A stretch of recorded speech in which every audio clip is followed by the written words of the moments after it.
Assalamualaikum warahmatullahi wabarakatuh. Oke, ketemu lagi hari ini dengan matematika. Materi selanjutnya hari ini adalah tentang fungsi naik dan fungsi turun.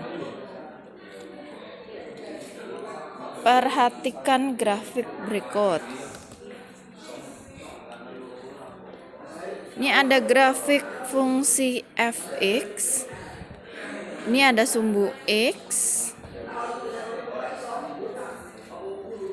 Dan ini ada sumbu y.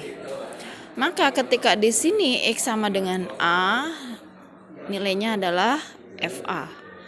Ketika x-nya sama dengan b, nilainya adalah fb. Perhatikan grafik ini. Untuk interval x kurang dari a alias di sebelah kiri ini, perhatikan grafiknya. Grafiknya adalah turun. Maka di sini fungsi turun. Ketika interval dari a ke b, grafiknya adalah naik. Maka di sini kita tulis sebagai fungsi naik. Tapi ketika x-nya lebih dari b, grafiknya dia sekali lagi adalah turun. Nah, apa keadaan yang bagaimana suatu fungsi itu dikatakan turun atau suatu fungsi itu dikatakan naik? Jadi, fungsi itu akan turun jika f aksen x-nya kurang dari 0. Fungsi naik jika f aksen x-nya lebih dari 0. Oke, saya tulis juga di sini f aksen x-nya kurang dari 0. Ketika di posisi ini apa? Kemarin masih ingat ya? Nah, di sini adalah titik stasioner. Di sini juga adalah titik stasioner. Oke, saya tulis titik stasioner. Syaratnya adalah f aksen x-nya sama dengan 0. Di sini juga sama. Bedanya ketika titik stasioner posisinya ada di puncak sini, jenisnya adalah titik balik maksimum. Ketika posisinya ada di bawah, jenisnya adalah titik balik minimum. Oke, sekilas tentang titik stasioner.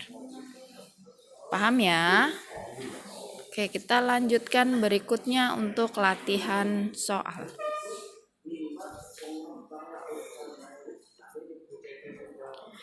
Dari grafik di atas dapat dilihat bahwa fungsi fx naik. Oke, tadi ya sudah dijelaskan ya, dia akan naik pada interval a sampai b, turun ketika x-nya kurang dari a, dan turun lagi ketika x-nya lebih dari b.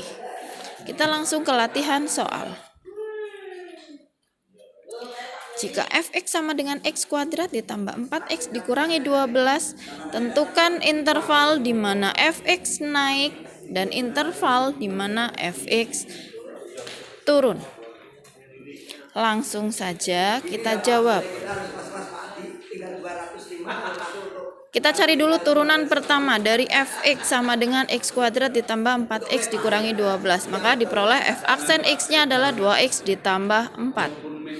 Seperti yang tadi, bahwa syarat fungsi turun adalah f aksen x kurang dari 0, sedangkan fungsi naik f aksen x lebih dari 0. Sehingga substitusikan langsung 2x ditambah 4 lebih dari 0. Sehingga kita akan peroleh x-nya lebih dari negatif 2. Kemudian untuk fungsi turun, f aksen x-nya kurang dari 0. Maka 2x ditambah 4 kurang dari 0. Diperoleh x-nya kurang dari negatif 2. Paham ya? Jadi, fx naik pada interval x lebih dari negatif 2 dan turun pada x kurang dari negatif 2. Begitu penjelasannya tentang fungsi naik dan fungsi turun, bisa dipahami ya. Jika masih belum bisa dipahami, ulang lagi videonya dari awal. Kita lanjut ke contoh soal yang kedua di video selanjutnya. Terima kasih.